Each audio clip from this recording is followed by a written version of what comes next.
Thanks for coming. Today we're here to announce the results of how we're going to do a reorganization of some city departments in response to the voluntary severance plan that we offered to our employees earlier this year. You might remember that today is the final day that any of those employees who took the voluntary severance plan are leaving their service with the city of Decatur. And so we have a significant number of people that were waiting until the last day. And so the last day is October 30th, which is today, and many of those folks are leaving today. As a result of those 41 individuals that took the voluntary severance plan, the department director was challenged to reorganize their departments and save at least 40% of the salary and benefit cost of any of those positions that left the city. So we had 41 people take that. What I've given to you today are two different things. One is a narrative description of how the departments were reorganized following the voluntary severance plan. And the next thing is a large and rather complicated spreadsheet that shows you how we accounted for the savings of this reorganization. And the reason I give you that spreadsheet is I want to make it clear that we didn't just throw a quick estimate at these savings. There's a lot of work gone into account for the cost of the person who had the position, the cost of any replacement, any promotions that were generated because of that vacancy, any other job realignments and duty realignments that were generated because of the people that took the plan. So we tried to account for all the costs and account for all the savings. Also the costs, any ongoing costs related to those folks that retired and took the health insurance benefit that was attached to the voluntary severance plan. So I hope you can see that we accounted for all the expenses and accounted for all the savings to come up with our overall savings number that's approximately $1.4 million, which is what we project to save next fiscal year from this plan. Now, next fiscal year at the City of Decatur starts May 1st, not January 1st. So May 1st is the first part of the fiscal year. And this plan is designed to start saving money in the fiscal year after you offer it.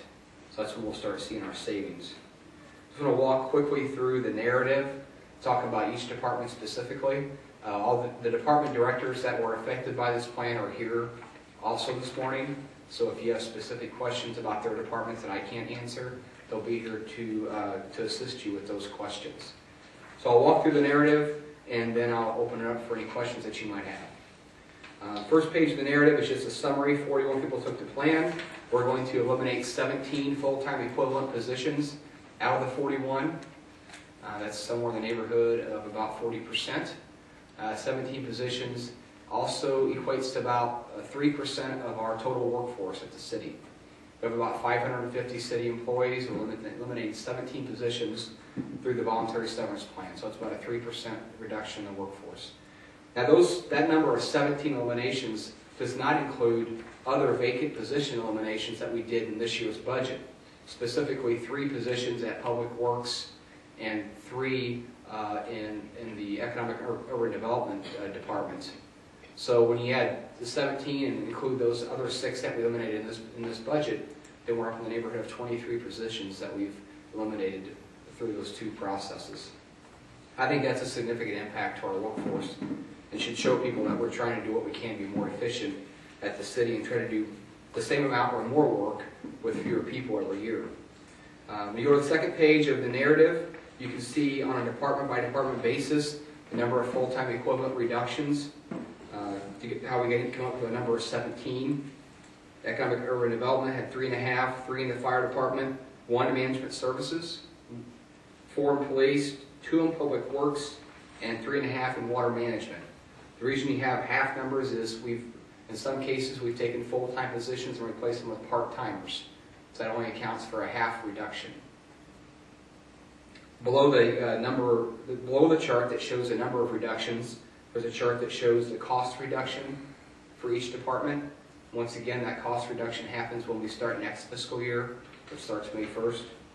And that's how we come up with a total of $1,362,318 for total savings. To talk briefly about each department, the Department of Economic and Urban Development is going to be reorganized under the umbrella of what's called Development Services. There'll be 2 departments, Neighborhood Services and Planning and Development Services, to perform the work more efficiently. So we're breaking that department into two smaller departments that will be overseen by the Assistant City Manager, who is Greg Crow, and he oversees that department right now. Neighborhood Services will have two divisions: Neighborhood Outreach and Neighborhood Inspections. Neighborhoods and services to our neighborhoods is a priority of the city and a priority of the City Council. And so none of those services are going to suffer under this reorganization. In fact, I think they'll be enhanced. The Department of Planning and Development Services will consist of planning and sustainability, construction inspections, and land use planning, zoning, and development. And we increase our efforts to build a more sustainable city by doing this reorganization. There's a net decrease of 4 full-time positions in this department, including a construction code inspector, environmental standards technician, and a GIS neighborhood planner, a neighborhood program specialist, and a historic preservation corridors planner.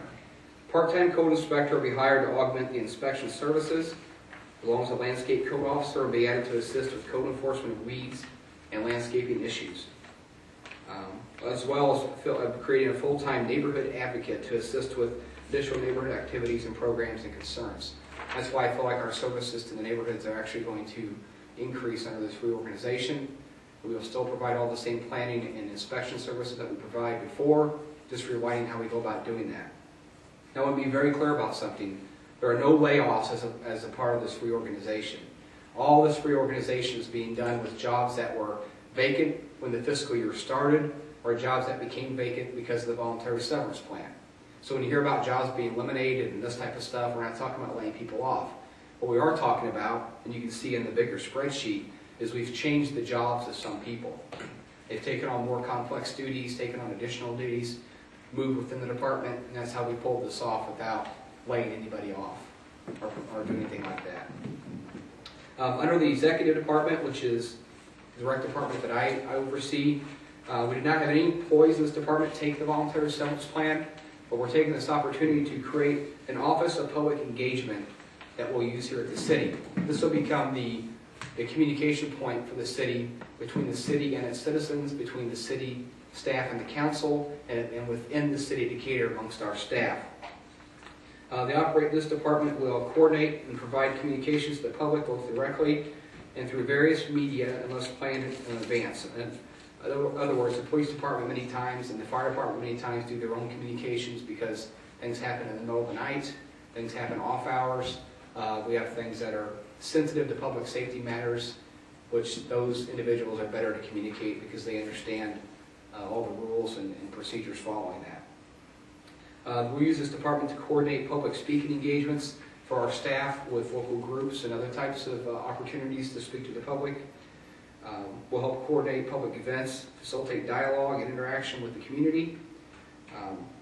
This department will also coordinate city advertising, including advertising for recruitments and city projects, programs, and services. We try to do more and more of communicating to the public about things that are going on around here. This department also will manage what will become the city's planned one call-in line. We want to create one number that you can call if you don't know where else to call in the city. Have a main number that you can call, talk to a person. That person will get you in touch with the right department or the right city staff person. And then we'll also follow up on that call to make sure that question or concern was addressed and that the situation or issue that arose was handled, and document how we handled those phone calls. I want to make sure that we're providing good customer service and that we're tracking calls for service that we receive into the city. This office also will create a strong online or internet presence and electronic media presence for the city. As you know, we have Twitter. We're also on Facebook. We have the city website where you can subscribe to get email updates from the city, and this office will see all those activities. Billy Tyus, our Assistant City Manager, will be involved in overseeing those activities like he does currently right now. So there's no additional staff person being hired to do that. We just put that right on Billy's back with all the other stuff that he does. So, under the fire department had 8 people who took the voluntary severance plan. We'll fill 5 of those positions. Of the 8 right now, I'm planning to leave 3 of those vacant at this time. 1 to achieve some savings, and 2 to see what happens with revenues in the future. Right now we're having a revenue issue here at the city with the downturn in the economy. We're not halfway through the fiscal year yet, so we're going to keep an eye on that situation.